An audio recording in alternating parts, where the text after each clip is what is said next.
Why did the football coach go to the bakery? Because he needed a good role model.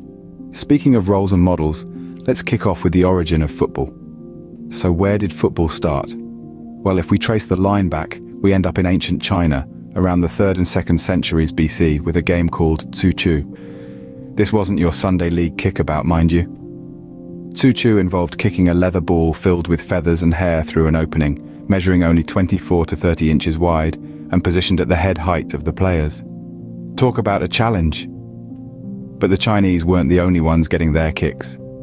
Over in ancient Rome, they had their own version of football known as harpastum. This game was a little more, let's say, hands-on, with players permitted to use any means necessary to get the ball across the opposing team's boundary line.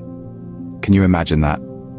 A bunch of burly gladiators, usually used to facing off in deadly combat, chasing after a little ball instead. Hold on, Maximus, let's put the swords down for a minute and play some harpastum. As we leap centuries and cross continents, we find that these ancient forms of football were more than just games. They were social events, military training exercises, and even religious ceremonies. The passion, the competition, the sense of community, the very spirit of football was born in these early iterations of the game. So the next time you're watching a match, remember the humble beginnings of this global phenomenon. Football wasn't always the slick professional sport we know today.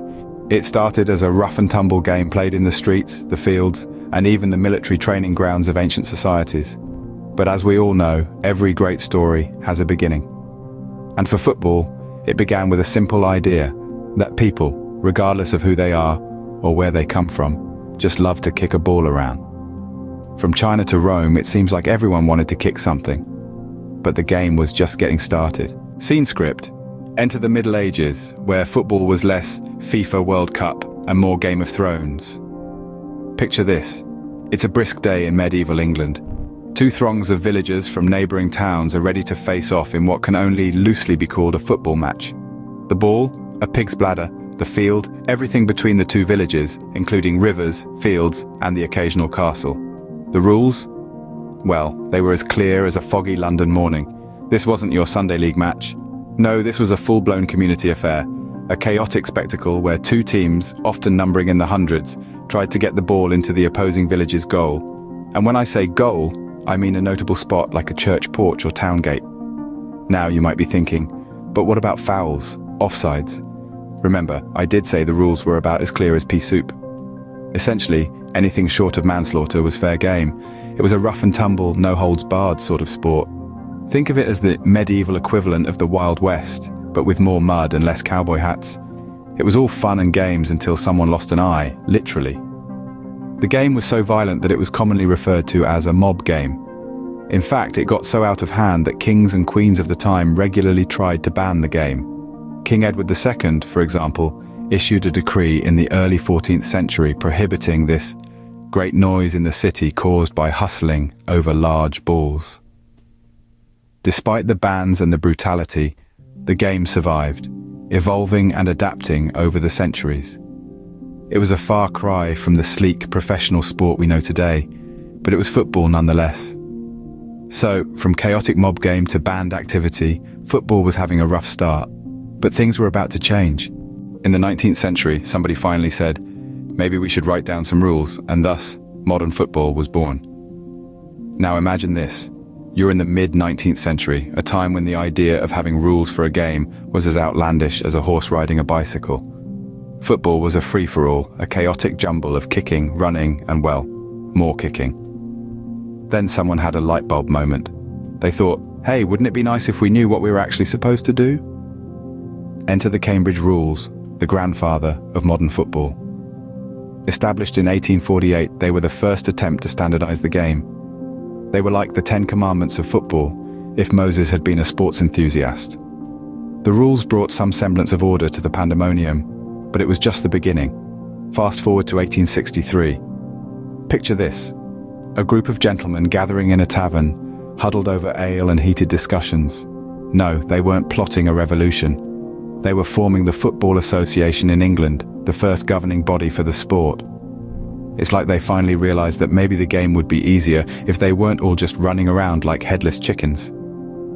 It's amusing to think how it took them so long to consider having rules. I mean, it's not like they were inventing the wheel or anything. But hey, better late than never, right? Who knows, without these rules, football might have remained a wild, chaotic frenzy of flying boots and aimless running. Maybe we would have seen goalposts on rooftops or players dribbling with their noses. Thankfully, that's not the case. So, with the Cambridge rules and the Football Association, the game started to take shape. The wild, untamed beast of football was finally tamed. The beautiful game, as we know it today, was on the horizon. With rules in place, football was ready to take the world by storm. Once the rules were set, football spread faster than a rumor in high school. You know how it is, right? One day, you're just minding your own business, and the next thing you know, everyone's talking about how you ate your lunch in the bathroom. Well, football was kind of like that, except instead of being the talk of the town, it became the talk of the world. The beautiful game didn't waste any time making its way across the globe. From England, it spread to the rest of Europe, then to South America, and then to every other corner of the world. It was like a game of pass the parcel, but the parcel was a football, and the music never stopped. The first international match took place in 1872 between England and Scotland. The match ended in a thrilling 0-0 draw, which is kind of like going to a concert and the band deciding not to play any music. But hey, baby steps, right? And speaking of England, you know how they usually aren't too thrilled about other countries borrowing their stuff? Well, this was probably the only instance where they were more than happy to share. It's like if you had a really cool toy and you wanted everyone else to play with it too. Except, of course, the toy is football, and the everyone else we're talking about is the rest of the world. As the years went by, international games became more common. The World Cup, the biggest football tournament on the planet, was established in the early 20th century. The first tournament, held in Uruguay in 1930, saw 13 teams compete for the title. And as they say, the rest is history. From a humble game of kickabout in the back streets of England to a global phenomenon that unites people from all walks of life, football has come a long way. And it all started with a bunch of guys kicking a ball around. From a bunch of guys kicking a ball around, football had become an international sensation. So, from ancient China to modern stadiums, football's come a long way, hasn't it? Let's take a quick breather and run through the highlights of this fantastic journey. We started off in an era where the ball was a simple leather bag filled with feathers, played in a game called Tsu Chu. Can you imagine the sight? Bruised toes must have been a badge of honor back then. It's a far cry from the cushioned boots and synthetic leather balls we see today.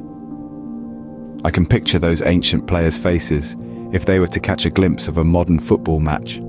They'd probably say, "What's with all the dramatic diving? Back in our day, you weren't a real player unless you had a black and blue toe." Then came the Middle Ages, where football was less of a sport and more of a free-for-all brawl. The goal was to get the ball into the opposition's territory by any means necessary. Sounds less like a game and more like an episode of Game of Thrones, doesn't it?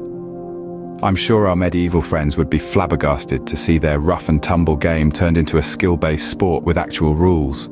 Fast forward to the 19th century, where the modern game started taking shape. Rules were established, clubs were founded, and football began its march towards becoming the world's favorite sport. Oh, and let's not forget the infamous Hand of God incident. Maradona might have gotten away with that one, but I doubt those medieval players would have been so lenient. Finally, we've reached the present day, where football has gone global. It's a multi-billion-dollar industry with a fan base that spans continents. It's more than just a game. It's a culture, a passion, and for some, it's even a way of life. From a game of kick the can to a multi-billion-dollar industry, football sure has scored a goal. And remember, next time your football coach needs a role model, send them to the bakery. Because let's face it, who wouldn't want a warm, fluffy roll to kick around? It might not be Tsu Chu, but it'll certainly be delicious.